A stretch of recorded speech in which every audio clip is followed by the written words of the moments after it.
Good day, everyone. Well, it's summertime and people are getting a little loose, right, with their time and their effort and how it is that they are contributing to productivity. Let's do a pause. Make sure I'm not on mute. No, okay. That happens.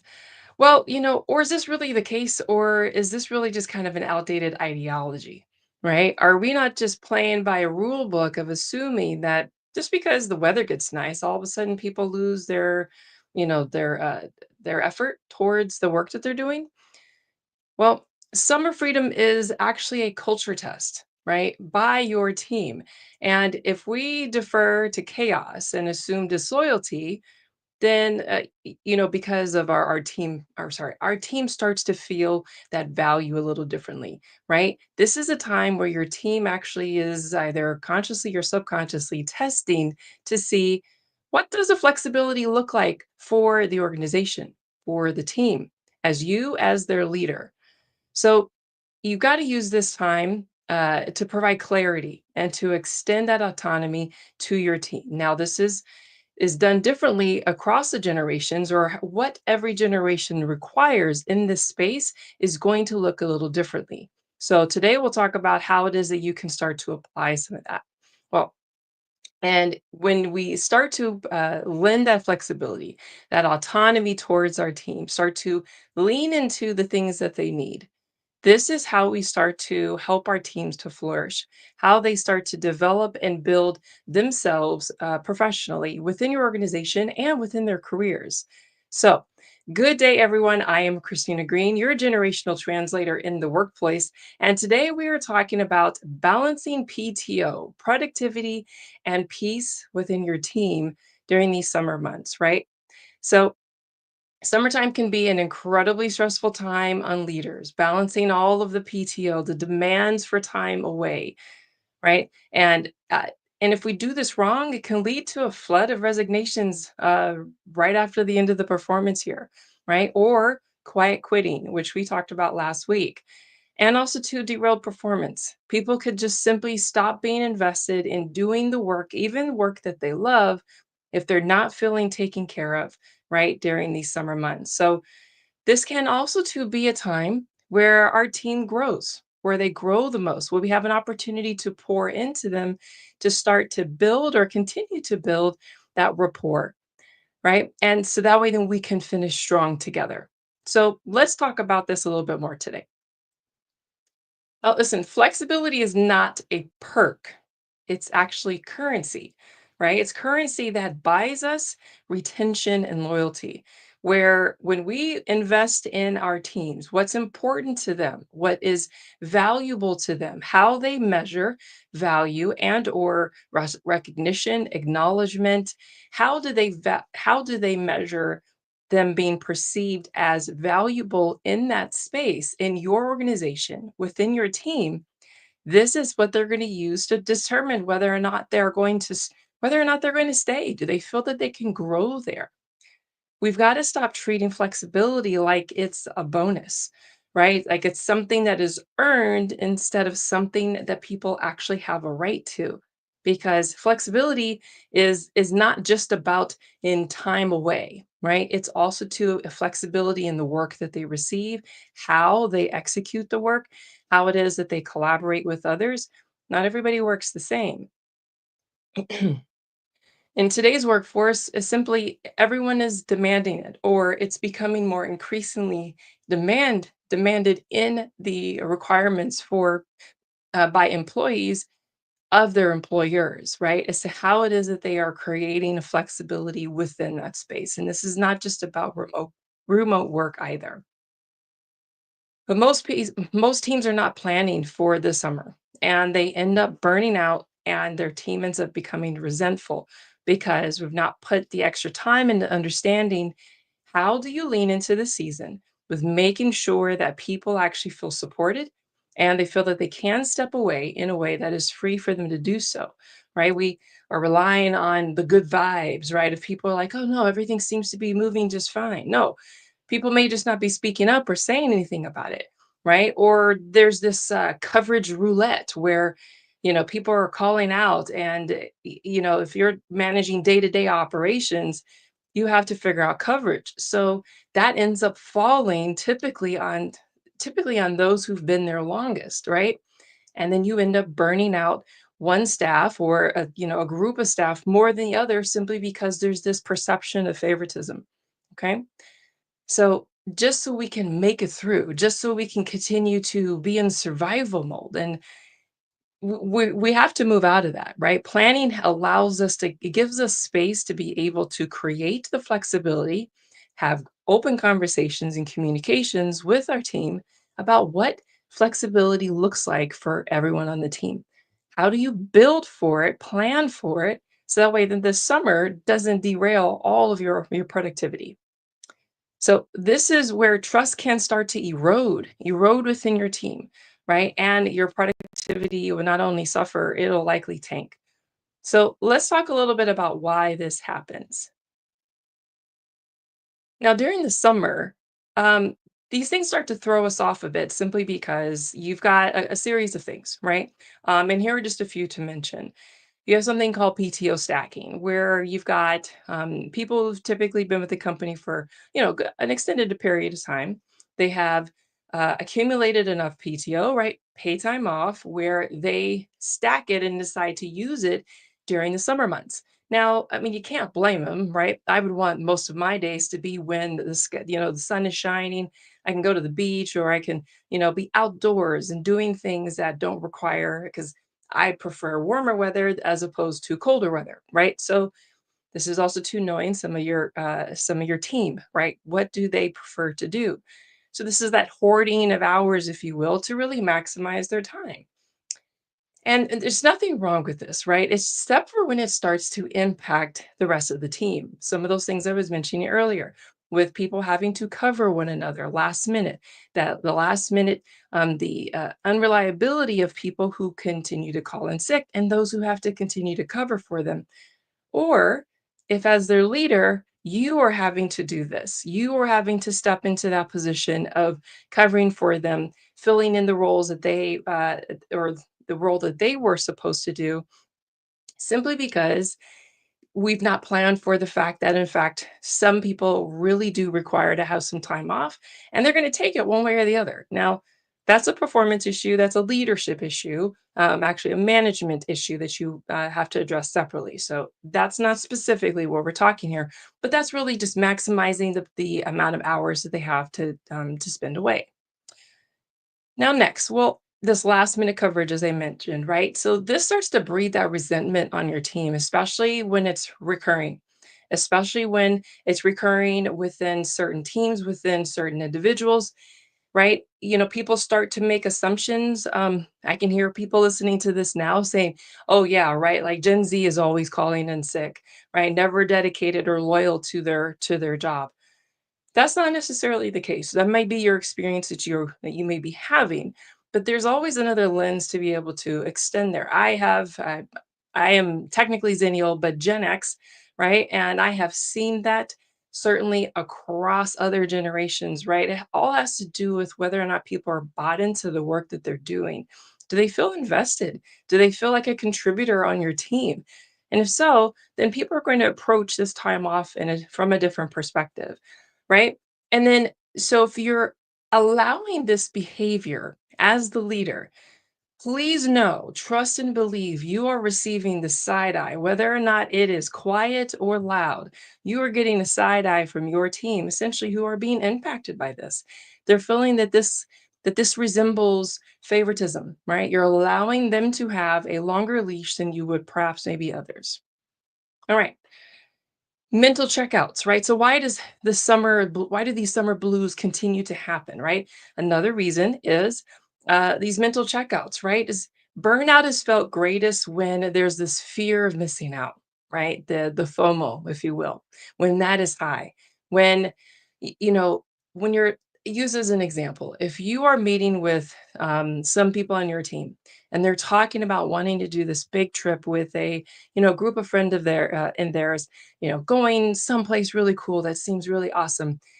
And but they're not able to join because perhaps maybe some guidelines you have on within the team is that, seniority when it comes to taking time off and those dates conflict with someone who is more quote senior on the team.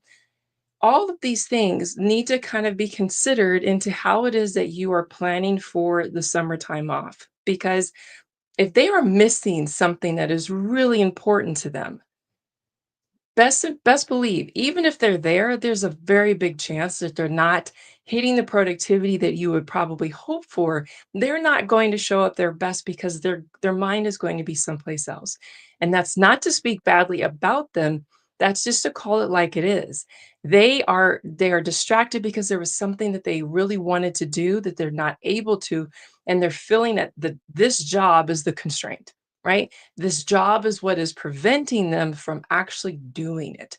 So so with this mental checkout is productivity is not measured by the number of hours that people work or the PTO days that are not taken, but rather by the equality of the work being executed, right? So this is not just about time served, right? Like we're not, we don't have a sentence, if you will, of 2080 hours. That's the total number of working hours, if you will, Monday through Friday in any given calendar year, right? So our sentence is not to work 2080 hours in a year. It's more so to experience and be a contributor to the work that we're doing, right? It's the quality of the work that we are part of, that we're able to contribute to. Now, next is performance guilt. So there's this fear of taking time off because the fear, and especially as leaders, where we think that if we take time off, then maybe something's going to fall, right? So they are constantly checking emails, they are taking calls, they are completing assignments, they are doing check ins with the team. They're feeling like they can't take their hands off the reins because they feel like their performance might suffer, right? Or they may get blamed for the performance mishaps, right? Later on. So they may not even take one day. They may not take a week. They may not take any time off. And believe me, I promise you, I will say 99% of the time, if you have anybody like this on your team, check in with them. And I mean today, check in with them today about what their plans are for taking some time to recharge.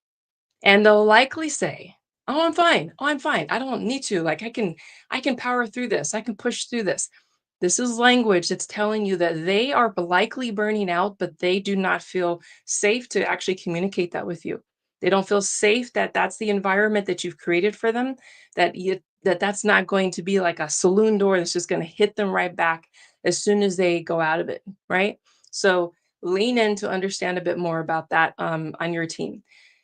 Now, listen, and they're doing all of this. They're taking those calls, they are checking those emails and doing all of this on their own dime.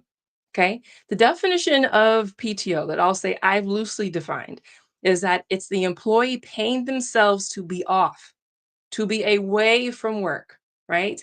You, as the employer, you have allowed them, there's a policy that helps them understand the accrual of that paid time off, but they are using that bank of PTO to pay themselves to be away.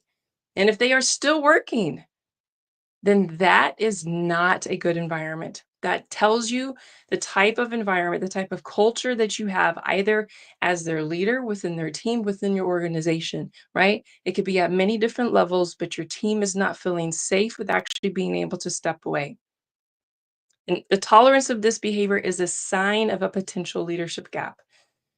Now, next is this resentment over flexibility, right? So, the inconsistency in how flexibility is reinforced across teams and individuals. This will absolutely erode your trust. Now, every policy at the enterprise level, HR can only provide you with guidelines, with a policy around how it is that paid time off is managed and accrued throughout for the organization. It is then for every team, every department, every functional area to be able to define what that looks like for you, right? a PTO policy and how it's administered is going to be different in customer service, customer success versus within a sales team versus within a product development team, but versus within other operations that are more back end. They're going to be applied differently. But when you have one central leader, that is where you've got to be able to have transparency and have consistency with how it is that you are actually fulfilling or adapting to those PTO guidelines. So that way it doesn't feel unfair. Because when there's not transparency, then not only are you eroding the trust, but you also too are creating a narrative for others that they are going to understand that you're creating this narrative in their mind about the reasons for the inflexibility for one person versus another. And that you don't want because you don't want someone to fill in the blanks, right, for information, especially to put words in your mouth for things that may not exist, right? It just leads to disengagement when we have this lack of transparency. So, flexibility without clarity. This feels like favoritism, and that breeds resentment, right? And you're in the summer, your team will notice this even more, right? Who gets it and who doesn't. That will carry the weight throughout the rest of your time with leading those team unless you help to control the understanding of what is going on, right? The applicability or the adoption of flexibility across your team consistently. All right. Now, this is summer leadership myth, right? As far as with, summer is slow. And so everyone is fine, right? And this is not necessarily the case. This is a laissez-faire approach to leading a team during a time that actually can be pretty chaotic, right?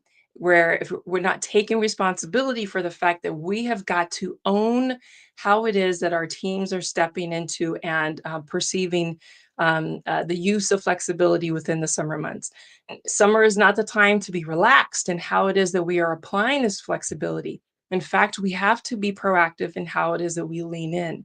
When we fail to be transparent and clear about these expectations, our teams will feel the stick instead of the carrot, right? They will feel the consequence as opposed to the incentive, right? To want to be able to move or be flexible in this space. Now, what is actually happening is your deadlines are starting to slip because there's no shift in gears. Your team is running at 100 miles per hour all the time, and they're not feeling like they have an opportunity to recharge, right? A good friend of mine constantly has to recharge his phone because he's never allowing time away from the phone to charge it, right? It's the same thing if we are not spending time stepping away from the thing that we are doing, even if it's something that we love, right? Even if it's to take time to rest, even if it's taking time to just to pour into another hobby that we have, to use a different part of our brain, right? Or just even enjoy the company of others around us. We've got to be able to step away and recharge.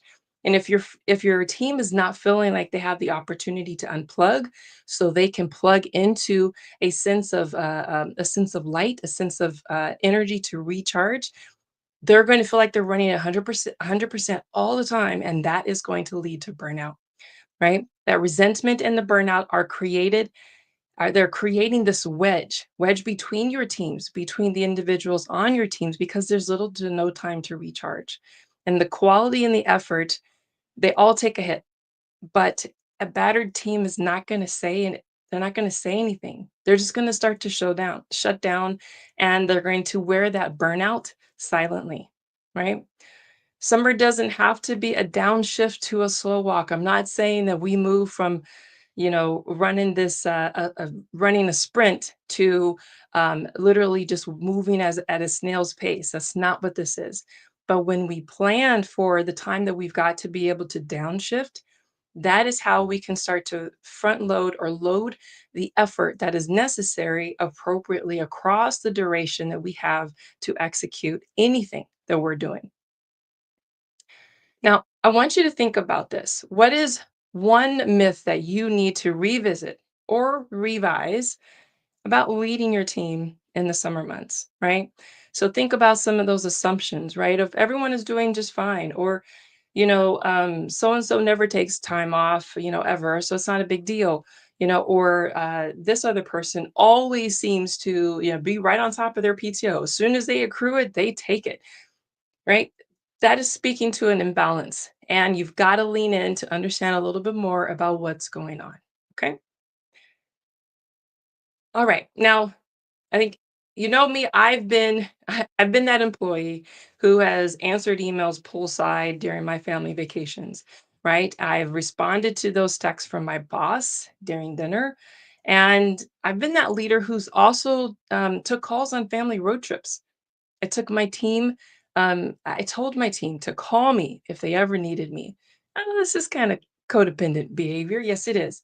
But I thought that this was the way that I had to be. I thought that this was expected. I thought that I had to lean in and be always available, creating that dependency because I was the keeper of so much information. I was the decision maker. I was the leader I needed to be able to support my team, even though I was out. And so I conditioned myself to believe that overworking was normal, and I demonstrated this behavior to my team, and that was actually almost expected.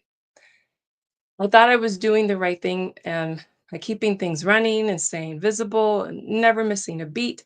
Well, because real leaders don't really slow down, right? Well, no, that's wrong. I burned out quietly, and so did my team. I burned them out because just as much as I needed to step away from work, my team actually needed the separation to start to build some some yardage, if you will, for their own career development, right? Some autonomy to making decisions.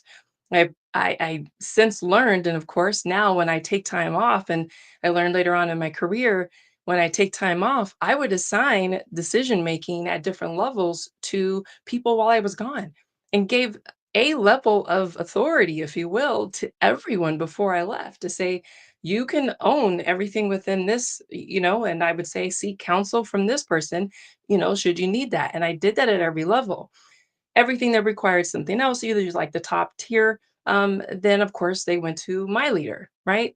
But I created that plan to help people understand how it is that they could move within their own space to develop and make decisions. That is empowering. That's how you start to help people to move into more leadership positions, right? To understand how they can start to take control of their own career trajectory. If you're constantly telling them what to do, then you're actually enabling their growth, right? Uh, you are stunting their growth from being able to move unilaterally or vertically at all. I had modeled to them what an unfair expectation looked like, and they stopped believing that rest was allowed unless it was earned through exhaustion. And that was hard. That was hard to accept. So summer doesn't throw teams off. The lack of leadership clarity does. And that's what I learned throughout this entire process. So now I help leaders just like you to learn how to learn from my mistakes, right? And even from others that, we share and collaborate on. When we stop to cling to this hustle culture, then people stay, right? They start to realize their reasons for staying, their why. That trust grows within that leadership circle, and they start to understand how it is where they can be vulnerable, right? Where they have some latitude to be able to make decisions.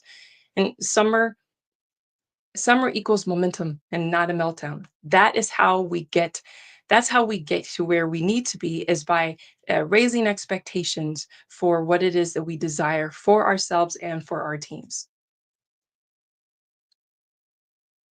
Okay. Now, if you're thinking your whole team wants the same thing in the summer months, it's like thinking PTO is earned by suffering, right? It's outdated, it's unfair, and is completely missing the point. Because, and I'll give the disclaimer I do every time. Every generation, this is a guideline of understanding how to kind of understand the foundational values of every generation. But people are people, people are individuals, right? We all want something different. So use this as a way to start to understand, but use it as a tool to lean in and to build that rapport with your teams. Now, how does each generation approach the summer? So now let's look into this a little bit more. So summer we're going to go through summer expectations, maybe some of the things that are frustrating about some of these expectations, and what do they actually need, right? What does every generation need through this? We're going to thread this needle. Now, first with boomers, there's the expectation that they really don't need time off, right? That they take minimal time off and that they will provide full coverage. They're going to be the ones who volunteer to be available, right? Should someone call in sick, should somebody, the rest of the team can take time off, but they are so reliable and so dependable that they will always be here. Okay. So when that is incredibly unfair, and I know the way I described it is makes certainly makes it seem that way. But unless this is truly what somebody on your team feels, because maybe they are the opposite. Maybe they're the opposite to me, where I said that I love spending time outdoors when it is nice and sunny, and whether it's at the beach or it's hiking in the mountains, doing lots of different things that require the sunshine, right? And maybe you have somebody on your team who's the opposite, and when it starts to snow and to rain and to do all that, they love to go to the slopes. They love to go. I don't know what other things do you do when it's really cold outside, right? Maybe that's the time that they like to take, and so they have an opposite approach, and so that's great.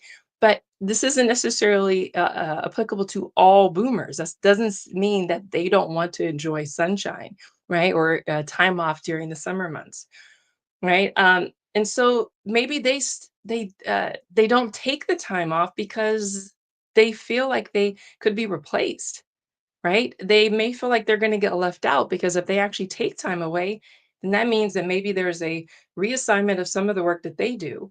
And then someone else is going to figure out that, in fact, they can do it maybe better or more efficiently, more effectively, or maybe they're even going to mess up what they've done. So they have to kind of, redo everything.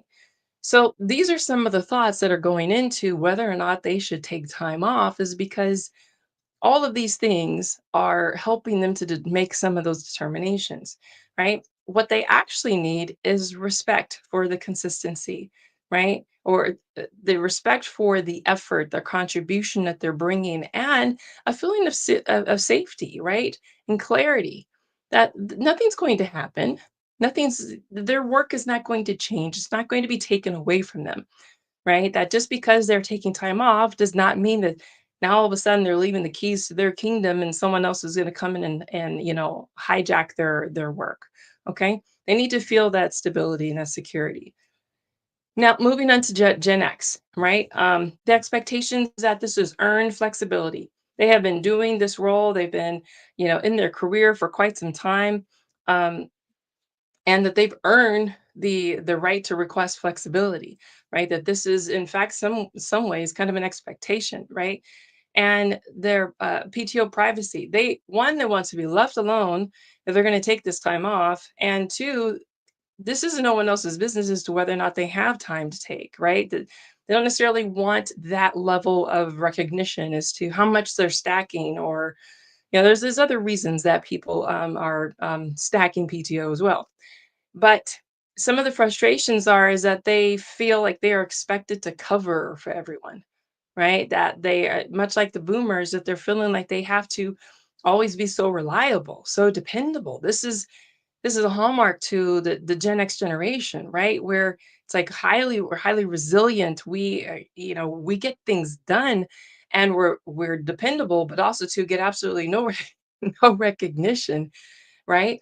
But it's just the expectation that everyone else can have their time away, but we're not allowed to, right? Because we have to cover for everyone else. And so that's the feeling, kind of, if you will, that is kind of an underlining feeling within the generation. Now, what do they need? Is they need boundaries, right?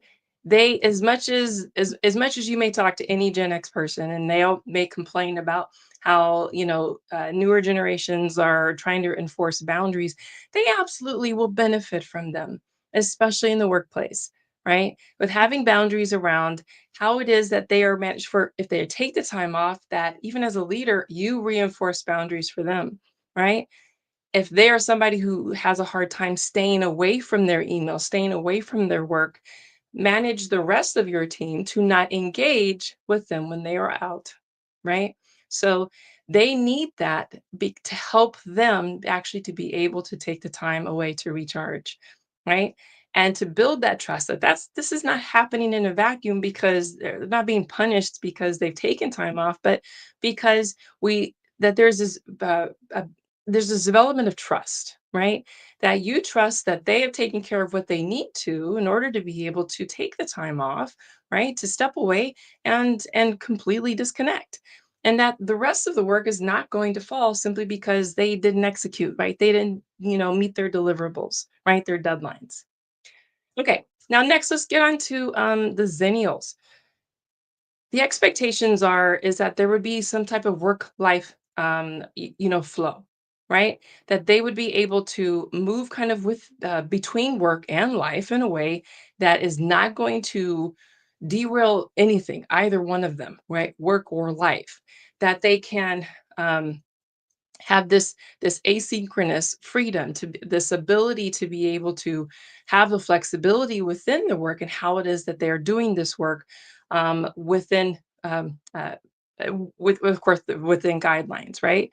Frustrations can be this lack of relevance or voice, right? Do they actually feel that they have a voice at the table to be able to provide guidance around decision making, around ideas, the flow of ideas, right? And what they really need is to feel included, right? Included in the planning and in the decisions, right? To not just be on the sidelines and thinking that they're not part of this process. Now, this is also too a hallmark to across the generations when it comes to establishing the adaptation of how you will adopt different PTO time off policies throughout the summer or during holidays, right? Yeah, you heard me mention the HR policy as to how it is that PTO is accrued, maybe holidays, how they are celebrated. But nothing beats having kind of a baseline of understanding as to how it is that you can when you understand your team, how do you start to respond to the needs of your team and use that to put forth some recommendations for how it is that you're going to exercise this throughout the season? I did this once um, with a former team of mine where we had a season. There was a season where we had to be on 100%. It was about this 60 to 90-day season where we went live and everyone needed to be all hands deck, all hands on deck. Now, we originally when I came into the team, we had a blackout dates where there was absolutely no time that was necessary. What I heard my team describe to me was it was soul crunching to some degree, right? Because the blackout dates were around holiday time. Were around where they wanted to spend more time with their families and were dates that were really critical to them. And so in response to that, met with the other leaders, met with our senior leader to make a proposal, right? How were we going to approach this so we didn't take away all the power from our team, that they actually felt like they can anticipate having some time off by making some negotiations within their teams. We established these tiers of roles of support that were necessary during that time, and then we would start to implement and say, listen, these roles could not be off at the same time, but you could negotiate time, right, with one another. So they felt empowered, they felt in control, and so they would actually make those negotiations with one another about the time that they wanted. And how those negotiations went only came to us to if we had to make a tiebreaker, but that didn't happen because they collaborated. They figured out what worked best for them. Okay. So that's a sideline, but that is a way that you can approach it to start to be creative, right? And give some of that power back to your team. You give them some guidelines to work within, and then let them make some decisions in a collaborative way. All right, now back to this. So, millennials, what are some of the expectations? PTO, having PTO and being able to use it and the flexibility by default, right? Not by having served time to be able to use it, right? It's being able to take the time that they need in order to support that recharging.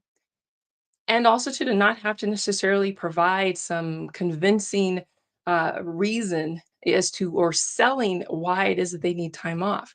If the bank of hours are there, then I've had some really great leaders who have helped me to understand that if you're requesting the time off and you have the time to take, then that means you need it. So the answer is always yes. It's up to you as a professional to make sure that you're still getting done the things that are necessary, right? It's not on me to determine whether or not you can, right? You essentially allow me to say yes simply by having all of those other things taken care of, right? Now, what do millennials need is, or what are some of the frustrations, right? Is that it's this guilt tripping around taking the time off. Like, oh my goodness, I can't believe you're going to take a week off in the middle of such and such season, or, or actually unplugging, making them feel guilty for actually not taking their laptop, not taking their work phone, declining to take calls or to answer a quick question. Like, all of that needs to stop, and it needs to stop across all generations, right? That expectation, if you're taking time off, leave them alone. That goes without saying. All right. Now, what do millennials need? They need clear PTO policies, something that helps them to understand how they can navigate, what that flexibility looks like. And most importantly, every generation needs this, but millennials also too, because they are the rising leaders in every industry, right? They need to see what rest looks like. They need their leaders to model what this looks like for them. I used to have a leader who would tell me that he never took a vacation that was less than 2 weeks. Now, he was also too at a senior vice president level, and they accrue it at a different rate. But what that taught me is that he understands that sometimes it takes a good amount of time to actually disconnect and separate. And I will agree to that. I have once in my life I've taken a 3-week vacation, right? And by the time I was towards the end of the second week, I remember my team had called me with a really urgent question, and I remember asking them, I said, "I have no idea what you're talking about because I had switched gears. I was in vacation mode. I didn't know anything of the world of work." So I just couldn't, I wasn't even helpful to them. And they recognized that, and then they followed the chain of command and they got the answers that they needed, right? But our teams need to see what rest looks like. And this is not just with PTO. This is also too around having those boundaries around when work starts, when work ends, right? Even when we're starting to, if your work is bleeding into the weekends. Now, I'm speaking to the corporate environment, but this applies to everyone, right? Even if you are entrepreneur and you've got a very small team, your team has got to understand what that rest looks like, right? Be the leader that reinforces the fact that people need to step away and do so by modeling it yourself. Okay. All right. Now, next is Gen Z. So, what are some of those summer expectations? Is to have balance and to have mental health as a focus, right? We know you hear me talk about this all the time. Gen Z is the canary in the coal mine, or certainly when it comes to mental health challenges that exist and how it is that we are treating it in the workplace. It is no different when it comes to the summer months, right? So taking that as a lens and building that into part of your plan. What are some of the frustrations? Is this inflexibility with schedules and this tone policing? So what this means is kind of telling them what they should be saying, right? Or um, let me see here, kind of demonstrating to them that their voice in a space doesn't have a great value simply because perhaps maybe they've not earned the voice in that space, right? Earned to have an opinion in that space, and all of that is just a bunch of malarkey, right? So they lean in very clearly in understanding if their leaders are reinforcing some of these negative behaviors when they're not going to stay around, right? And to be honest, no one actually should. But they're looking for the flexibility, certainly in their schedules. So if they don't have the PTO, maybe there's flexibility around start and end times, right? Working, of course, within your HR policies, figuring out what this looks like best for your team. Now, what do they need? They need transparency. They need, when it comes to expectations, and they need emotional intelligence. Not a lot of people are walking around with a high EQ these days because we're not spending a lot of time connecting with one another, right? Displaying a lot of empathy for one another. But when we lean into understanding the humans that are part of our experiences, whether it be in our daily lives or within our work life, this is how we start to not only build rapport, but also to start to build an environment, a culture where people actually want to be. Okay, now how do we become a proactive leader in these summer months, right? What does this strategy kind of look like?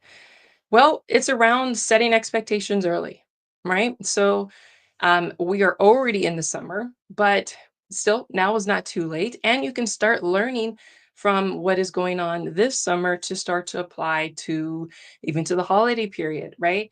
To into next year. Now, set you want to set these expectations early and to provide the clarity.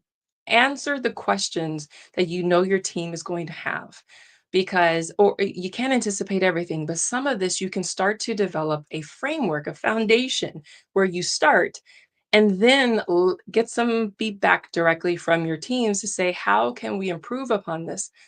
Also, too, it doesn't mean that you can do everything that they're requesting, but when you are open to receiving the feedback and responding to that feedback as to here's why we can, here's why we cannot consider that, that is creating the transparency that you've heard me talk before about building a psychological safety. By having that open line of communication across your teams, helping them to see that transparency that most leaders are not able to give, or they feel constrained to be able to give, that is going to build rapport and build trust with your team. So don't let your team wonder about what's allowed, right? If you've been working with them long enough, you understand what they may be asking, what they might need, even if they're not requesting it.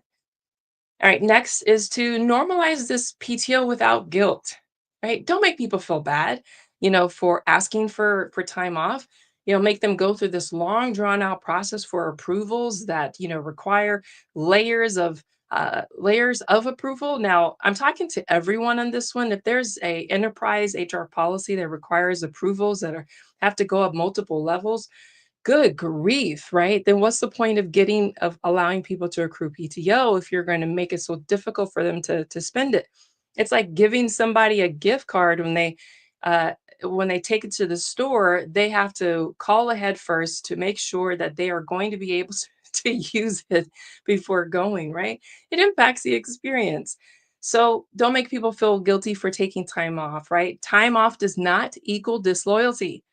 And I'm speaking to a lot of some of the older generations who I know that this has been a norm, right? That especially with the executive positions, there's sometimes there's unlimited PTO, right? But there's not a culture that supports them actually taking it. So in many ways, it's just kind of like a snare, right? Where the organization catches you because you one could never cash it out if you were leaving, and two, you feel like you can never take it as a leader because the consequences are so high, right? But taking time off does not mean that people are being disloyal, right? This does not mean that they're out fishing for another job. And if that's what you're thinking, then probably maybe that is happening, but you have to think about why, right? Are experiencing a culture that actually is making them feel unsafe or unwanted there, right? Taking time off is not an abandonment.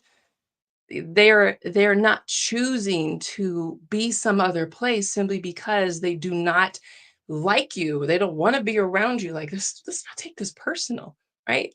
They accrue time off and they want to use it, and just let them have that. Okay. Right. If we're doing our job well as leaders, then to build that rapport and that trust on our teams, then there is no reason to doubt the reasons that our teammates will be taking this time off. All right. Now, next is this balance flexibility with the structure. So, prescribed PTO guidelines can be inflexible, right? But leverage the gray area. There's always some gray area that can help you to create that flexibility that your team needs, and do so equitably across your team, right? So, don't just apply, uh, you know, um, a guideline or a rule or some flexibility to only the parents on your team, right? Or and then because then you'll be singling out those who do not have parents, or sorry, those who do not have children, and or vice versa, right? You want to be able to be inclusive. So this is where knowing your team and knowing the things that are important to them and having the conversation is where this is going to go really far for you. Now, next is to model this healthy boundaries, right? So, restraint starts with you as their leader, right? Restraining from answering the phone, planning for putting people in charge, giving them autonomy and authority, leaving your phone and your laptop when you're going on that vacation, whether it's or if even if you're just going to be home, right? Being unavailable. This is so difficult as a leader. I can tell you, this was one of the greatest challenges that I had as a leader was to not be there for my team when they had a question. Now, if you're concerned about this while you're on vacation, try it when you're active. Try it when you're at work. I want you to pause long enough to let them actually figure out, as long as it's not critical and it's urgent, instead of replying immediately to an email, give it an hour or two, right? So you have work that you have to do. And so execute your own agenda before you start to go towards anyone else's, right? So start to help them to build that time, to build those running legs of understanding how they can start to make decisions without you when you're absent, right? Just, yeah, how many times have you answered a question from your team while you're in a meeting? Let there be good boundaries, healthy boundaries around when it is that you will engage, and not just with your team, but also too with other leaders, with others within the company, right?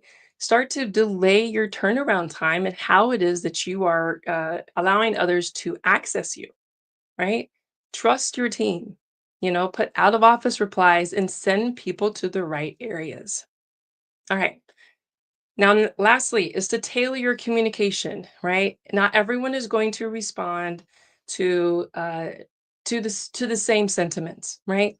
So use language that is going to be supportive of the generations that you're leading, right? To make them also to feel seen and heard and valued within your team. And that's going to look a little differently for everyone, right? But this is how you start to lean in with inclusivity on your team.